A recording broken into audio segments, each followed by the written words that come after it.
Assalamualaikum warahmatullahi wabarakatuh. Kami mahasiswa dari Universitas Islam Negeri Dato Karangpalu, Fakultas Usuluddin Adab dan Dakwah, Prodi Informatika, semester 1 kelompok 4. Video ini dibuat untuk menyelesaikan tugas dalam mata kuliah Pancasila dengan dosen pengampu Bapak Zaifullah SPD MPD.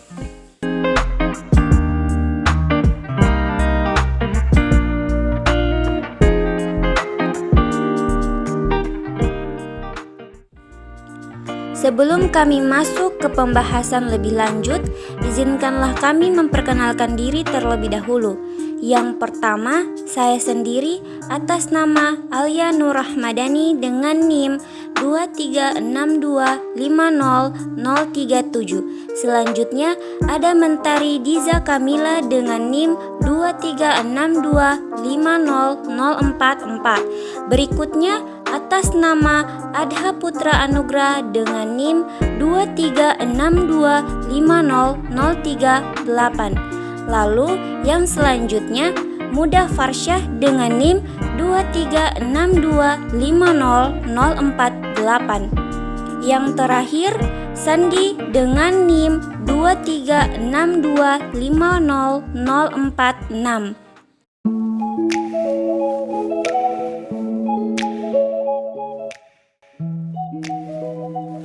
Persiapan kemerdekaan. Persiapannya sudah dilakukan sejak 5 bulan sebelumnya, tepatnya pada 1 Maret 1945.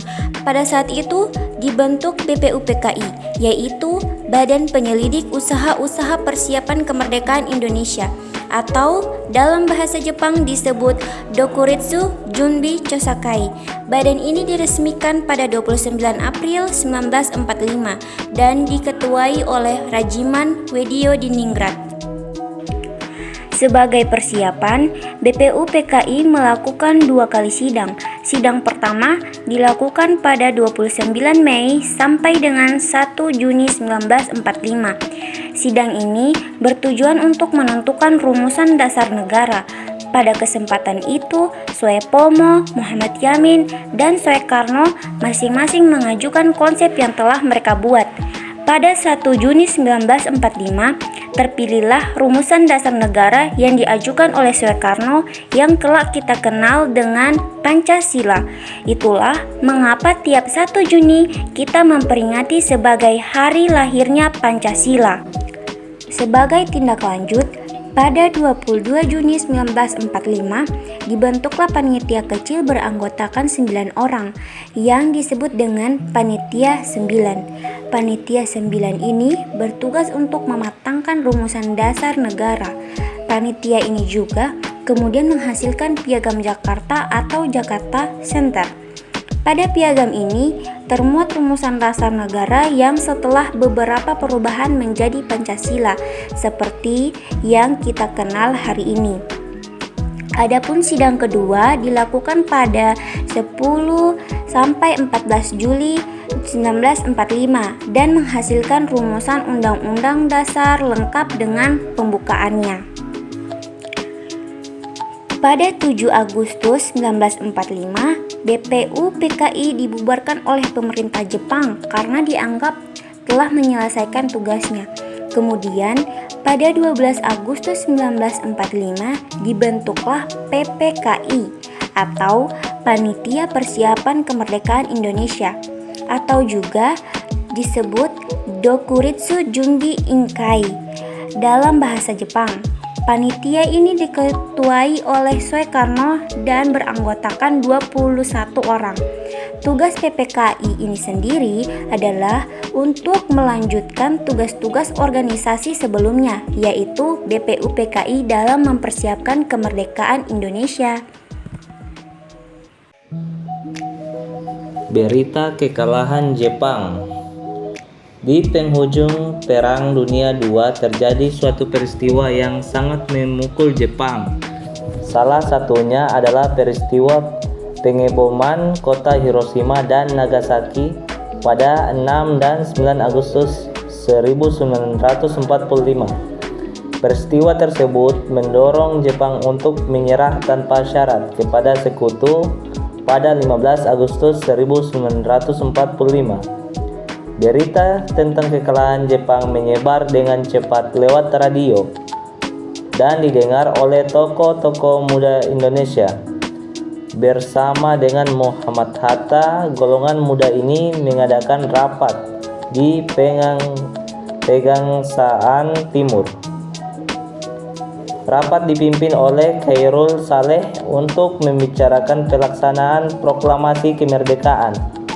Salah satu hasilnya, mereka mendesak Soekarno dan Muhammad Hatta untuk mendeklarasikan kemerdekaan saat itu juga, paling lambat pada 16 Agustus 1945.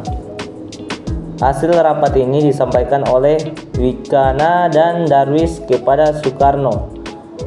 Namun terjadi perbedaan pendapat. Soekarno menolak permintaan tersebut karena masih menunggu keputusan dari pihak Jepang. Selain itu, Soekarno juga tidak bisa memutuskannya sendiri. Ia harus berunding dengan tokoh golongan tua lainnya. Golongan tua merupakan orang-orang yang kooperatif kepada Jepang. Mereka tidak ingin terlalu buru-buru dalam memproklamasikan kemerdekaan, karena Jepang sebenarnya telah berjanji untuk memerdekakan Indonesia pada 27 Agustus 1945. Golongan tua tidak ingin ada pertumpahan darah kembali. Sementara itu, golongan muda menganggap Indonesia sudah cukup kuat untuk menyatakan kemerdekaannya.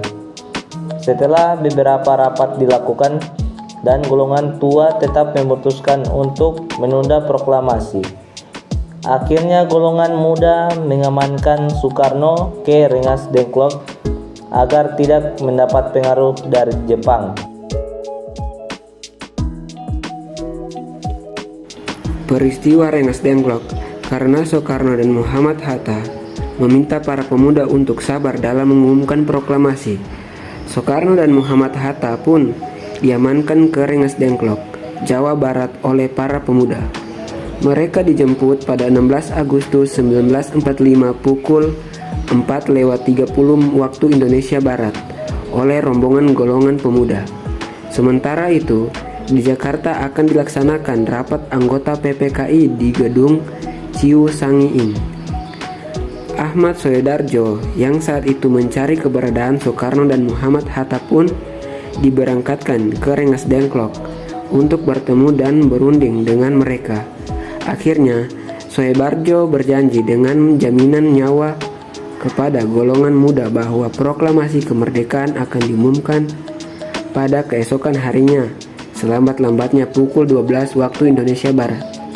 Dengan jaminan itu, akhirnya Soekarno dan Muhammad Hatta dibawa kembali ke Jakarta.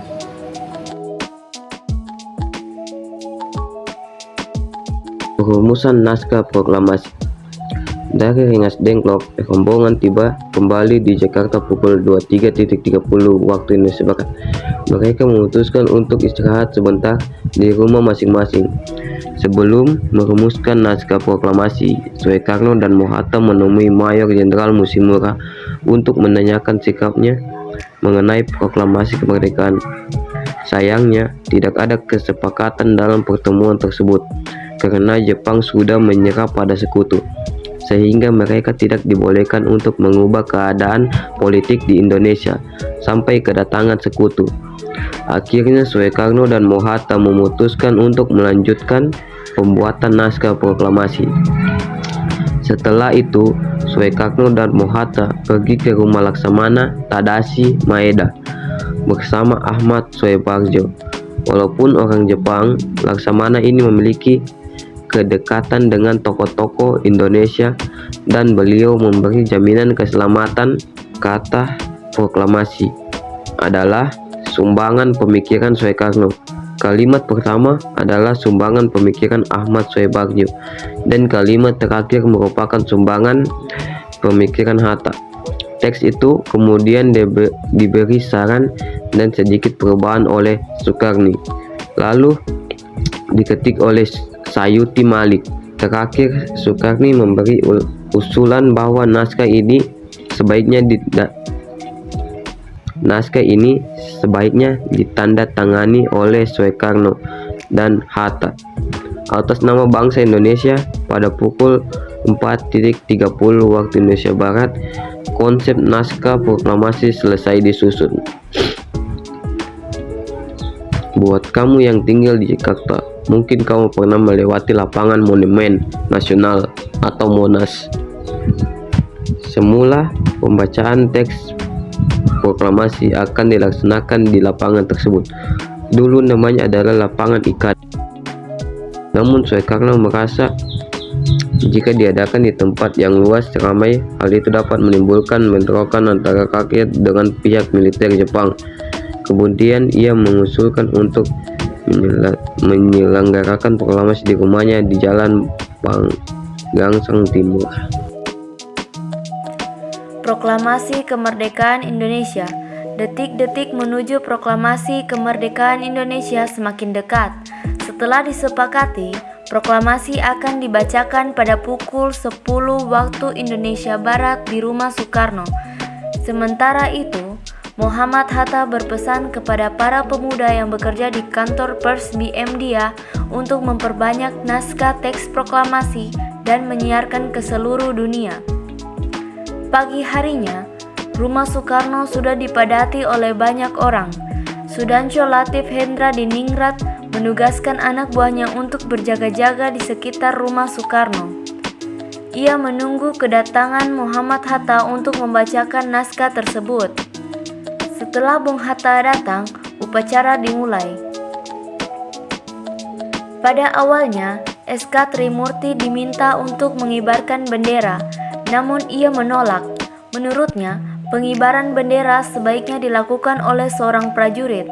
Akhirnya ditunjuklah Sudansho Latif Hendra di Ningrat, seorang prajurit PETA, dibantu oleh S. Suhut. Sementara itu, bendera merah putih dijahit oleh Fatmawati, istri Soekarno. Upacara berlangsung syahdu dan para hadirin spontan menyanyikan Indonesia Raya ketika bendera dikibarkan.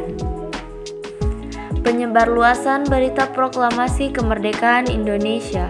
Berita proklamasi disebarluaskan melalui siaran radio dari kantor berita Domei. Mendengar berita ini, pihak Jepang melarang penyiaran berita proklamasi itu. Kemudian, pada 20 Agustus 1945, alat pemancar di Domei diputus dan disegel, sehingga pegawainya dilarang masuk. Tanpa kehilangan akal, para pemuda kemudian membuat alat pemancar baru yang mereka ambil dari alat-alat pemancar dari kantor berita Domei. Alat pemancar ini dibawa ke Manteng dan berita tersebut segera disiarkan ke seluruh Indonesia. Selain dari radio, penyebaran berita proklamasi dilakukan lewat pers dan surat selebaran. Hampir seluruh harian Jawa pada 20 Agustus 1945 memuat berita proklamasi dan Undang-Undang Dasar Negara Indonesia.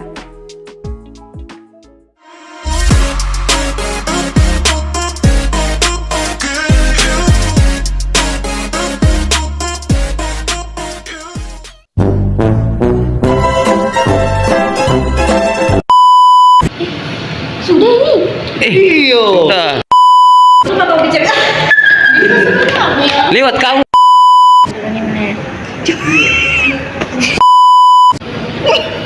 Kat. Semester 1. Ulang. Sudah. Ini nanti kita bahas waktu